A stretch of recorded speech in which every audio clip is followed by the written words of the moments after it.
सर्वप्रथम विश्वाला शांतीचा संदेश देणारे तथागत महामानव भगवान गौतम बुद्ध यांच्या चरणी प्रथम अभिवादन करते। त्याचप्रमाणे जर आपल्याकडे 2 रुपये असतील तर 1 रुपयाचं पुस्तक घ्या आणि 1 रुपयाची भाकर घ्या। भाकर तुम्हाला जगवेल आणि पुस्तक तुम्हाला कसं जगायचं हे शिकवेल, असा ज्ञानवंत संदेश देणारे संविधान निर्माते भारतरत्न डॉक्टर बाबासाहेब आंबेडकर। त्याचप्रमाणे ज्ञानवंत, वरदवंत, विचारवंत, पुण्यवंत, सामर्थ्यवंत असं ज्यांचं व्यक्तिमत्व होतं असे राजाधिराज छत्रपती शिवाजी महाराज। त्याचप्रमाणे विद्येविना मती केली, मतीविना नीती केली, नीतीविना गती केली, गतीविना वित्त केले, वित्तविना शूद्र कसले, एवढे सारे अनर्थ एका विद्येने केले।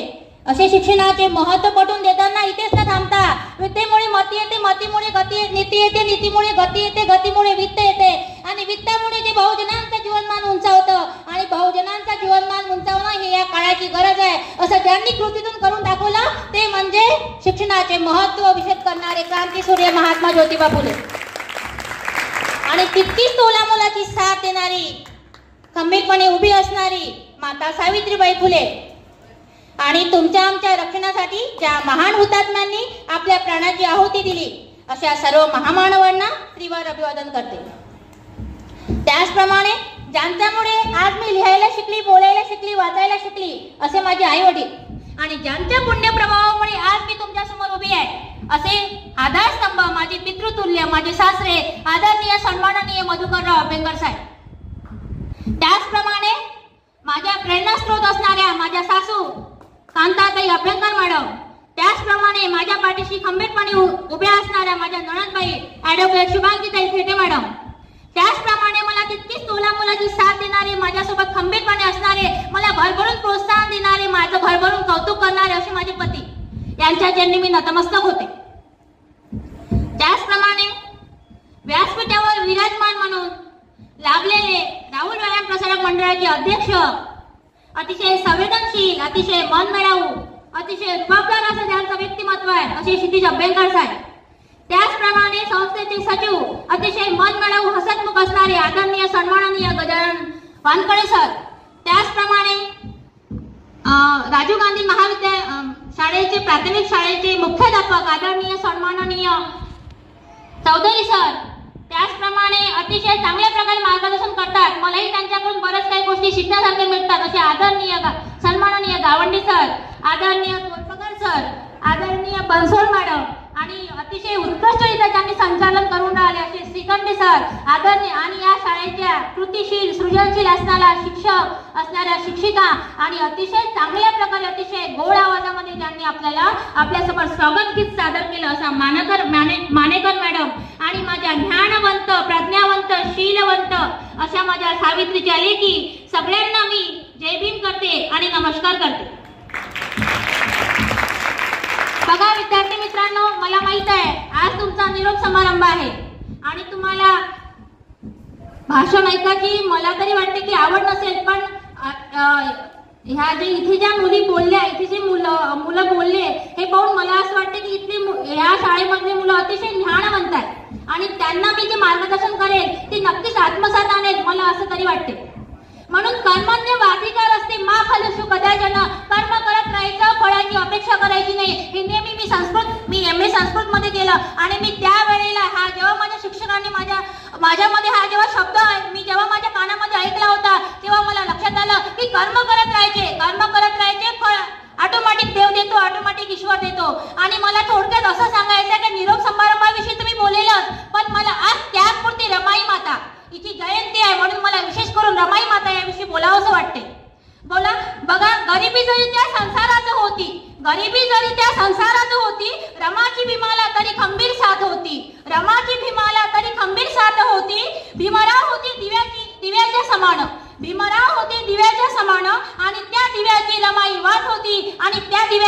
वाट होती बघा, प्रत्येक जण सांगतो की आज मी बरेच व्हॉट्सअपवर मेसेज बघितले की रमाबाईची जयंती आहे, पण मला तुम्हाला विशेष करून सांगावं असं वाटते की रमाबाई न म्हणता रमा आई म्हणायचं, कारण रमाबाई जर म्हटलं तर आम्हाला आईच्या अंगासारखं वाटणारं शरीर हे बाईच्या अंगासारखं वाटतं आणि मग पोपटी सारखं राहायला लागतं. म्हणून मला सगळ्यांना विनंती आहे की आजपासून सावित्रीबाई न म्हणता रमाबाई न म्हणता रमा आई म्हणायचं.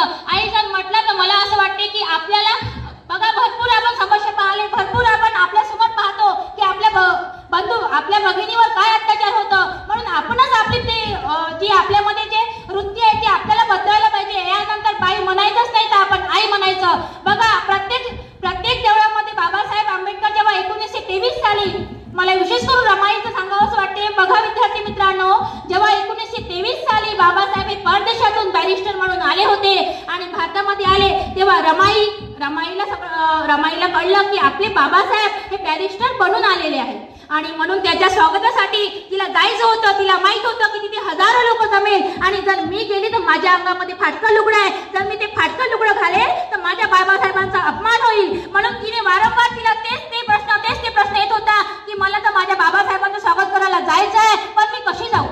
तेव्हा बाबा तिला आठवलं की छत्रपती राजर्षी शाहू महाराजांनी बाबासाहेबांचं स्वागत केलं होतं, सत्कार केला होता आणि त्यांना जरीचा फटका त्यांना दिला होता.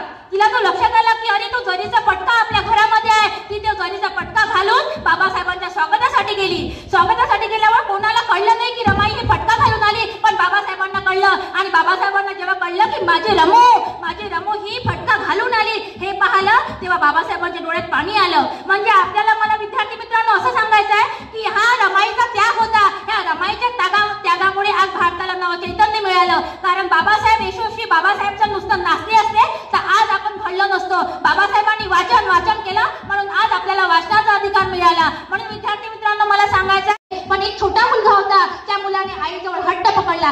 आई मला तो डोनाल्ड डकचा कापड घ्यायचाच आहे, तो कापड मला घ्यायचाच आहे. शेवटी आई मुलासमोर नतमस्तक झाली आणि त्या आईने त्या मुलाला कापड घेऊन दिला. त्याला 20 रुपये दिले आणि त्या मुलाला विचारलं, का रे बाळ तुझं शिक्षणाचं वय आहे, तुझं शिकण्याचं वय आहे, तू का बरं शाळेच्या बाहेर उभा राहतो. तेव्हा त्याने म्हटलं की माझी परिस्थिती नाही, माझ्या वडिलांनी सांगितलं की हा कापड तुला 20 रुपयालाच विकायचा आहे. त्या मातेला मोठा त्याचा आनंद झाला. त्याच्याविषयी तिला दया आली की नाही 20 रुपये त्याला आणखी दिले, असे 40 रुपये झाले. 40 रुपये घेऊन तो पुन्हा बाबाकडे गेला आणि म्हणाला, बाबा बाबा बाबा मी 40 रुपये कमावले, आज मला 20 रुपयाचं मी ते कार्टूनचं कापड विकलं आणि 20 रुपये मला बक्षीस दिले. हे जसं बाबांनी कळलं, बाबांना आणखी आनंद झाला. बाबांनी म्हटलं, बघ मी तुला सांगितलं होतं ना, जर तू प्रयत्न केले तर तुला यश नक्कीच मिळते. पुन्हा तिसऱ्या दिवशी बाबांनी तोच कापड दिला आणि म्हटलं की बेटा मला हाच कापड तू आता 200 रुपयाला विकून दाखव. काय हो बाबा, मस्करी करता का तुम्ही माझी? 10 रुपयासाठी मला एवढा वेळ वाट बघावी लागली, 20 रुपयासाठी मला एवढा वेळ वाट बघावी लागली, आता मला 200 रुपयाला कापड कोण घेईल बाबा? अरे बेटा प्रयत्न तर कर, प्रयत्न केला तर काय होईल, आपला वेळच जाईल, पण आपल्याला जर पैसे आले तर आपल्या कुटुंबाला मदत होईल. मुलाला मोठा आनंद वाटला की आपले बाबा आपल्यापासून मोठी अपेक्षा करतात. तो मुलगा रात्र झोपला आणि रात्री त्याला कळलं की आपल्या गावामध्ये ऐश्वर्या राय येणार आहे आणि ऐश्वर्या राय येणार, त्याच्या मनात बुद्धी सुचली. तो दुसऱ्या दिवशी फार गर्दी जमली. ऐश्वर्या राय आली होती. आता तो बारका जिरका असल्यामुळे गर्दीमध्ये घुसून गेला. गर्दीमध्ये घुसल्यावर त्याने त्या ऐश्वर्या रायला म्हटलं, ऐश्वर्या राय मी तुझा प्रचंड फॅन आहे, मला प्लीज ऑटोग्राफ देशील का? तेव्हा त्या ऐश्वर्या रायला मोठं कौतुक वाटलं की एवढसा मुलगा माझा प्रचंड फॅन आहे म्हणतो. तिने क्षणभरही विचार न करता लगेच ऑटोग्राफ दिला आणि ऑटोग्राफ घेऊन तो तसाच आला आणि तसाच तो अशा उंच अशा ठिकाणी उभा राहिला आणि म्हणाला की हा 200 रुपयाला कापड घ्या. ऐश्वर्या रायचा ऑटोग्राफ घेतलेला कापड 200 रुपयाला, ऐश्वर्या रायने ऑटोग्राफ केलेला कापड 200 रुपयाला. आता ऐश्वर्या रायने ऑटोग्राफ दिला होता, त्याच्यामुळे क्षणभरही त्याला वेळ लागला नाही. क्षणातच तो कापड विकला गेला आणि तसाच तो बाबाजवळ आला. बाबा बाबा बाबा मला 200 रुपये मिळाले. तेव्हा बाबांनी म्हटलं, बेटा तू यामधून काय शिकला? त्याच्या बाबांनी एकच म्हटलं की बाबा मला, त्या मुलाने एकच म्हटलं की बाबा मला असं वाटते जर प्रयत्न केले तर यश नक्कीच मिळतो. पण बाबा म्हणाले मला तुला आणखी काहीतरी सांगायचं आहे. बेटा मला सांग, जर ह्या फाटक्या कापडाची जर 10 रुपयावरून 200 रुपये किंमत होते तर तू तर जिवंत हाडा मासाचा बनलेला आहे, तुझी का किंमत होणार नाही? तू का अब्जपती बनणार नाही? बेटा मला एकच सांगायचं आहे, तू जर आता मला बाबासाहेबांची परिस्थिती किती हालाकीची होती, बाबासाहेबांनीही अतिशय हालाकीच्या परिस्थितीमधून ते समोर गेले, पण बाबासाहेबांचा एक असा गुण होता विद्यार्थी मित्रांनो की त्यांच्यामध्ये अलौकिक गुण होता की त्यांनी काय केलं की एक जर पुस्तक वाचलं 10 वर्षामध्ये, जर त्यांना 10 वर्षानंतर जरी विचारलं की 355 पॅरेग्राफ मधलं 4थ्या नंबरचं दुसरं वाक्य कोणतं आहे, ते एक क्षणही न लागता ते लगेच सांगायचे. म्हणून मला असं वाटते विद्यार्थी मित्रांनो, या गोष्टीमधून मला तुम्हाला एकच सांगावं असं वाटते, जर तुम्ही प्रयत्न केले तर नक्कीच तुम्ही यशाचे शिखर गाठाल. म्हणून या अतिशय चांगल्या मुलांनी अतिशय मुलींनी सांगितलंय की उडत्या पाखरांना परतीची तमा नसावी, उडत्या पाखरांना परतीची तमा नसावी, नजरेमध्ये सदा नवी दिशा असावी, नजरेमध्ये सदा नवी दिशा असावी. अहो घरट्यांचं काय, अहो घरट्यांचं काय घरटे केव्हाही बांधता येईल, अहो घरट्यांचं काय घरटे केव्हाही बांधता येईल, पण क्षितिजा पलीकडे झेप घेण्याची जिद्द असावी, पण क्षितिजा पलीकडे झेप घेण्याची जिद्द असावी.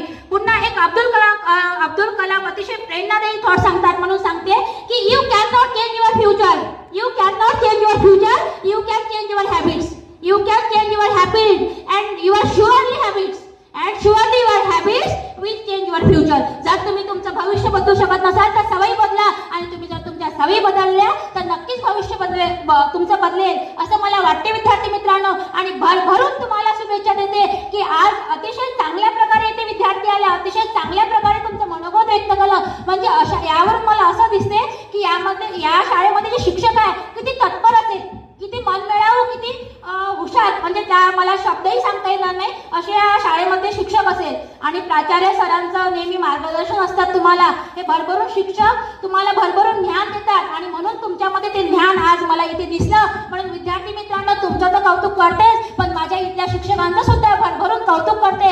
असाच सपोर्ट, असंच तुमचं नेहमी मार्गदर्शन, तुमचा नेहमी सपोर्ट आम्हाला लाभो असंच मी नेहमी तुम्हाला म्हणेन. आणि विद्यार्थी मित्रांनो तुम्ही यानंतर जेव्हा 12वी नंतर जेव्हा इथून जाल तेव्हा मी तुम्हाला आवर्जून सांगते की पुढल्या वर्षी आपल्याला नवीन ऍडमिशन आणायची आहे इथे, कारण आपल्या इथे जरी शिक्षक कमी आहे, पुढल्या वर्षी आपल्या इथे शिक्षक नवीन भरणार आहे आपण, आणि मीच येईल या शाळेमध्ये शिकवायला. म्हणून आवर्जून सांगते विद्यार्थी मित्रांनो की इथे तुम्हाला ऍडमिशन भरभरून द्यायची आहे.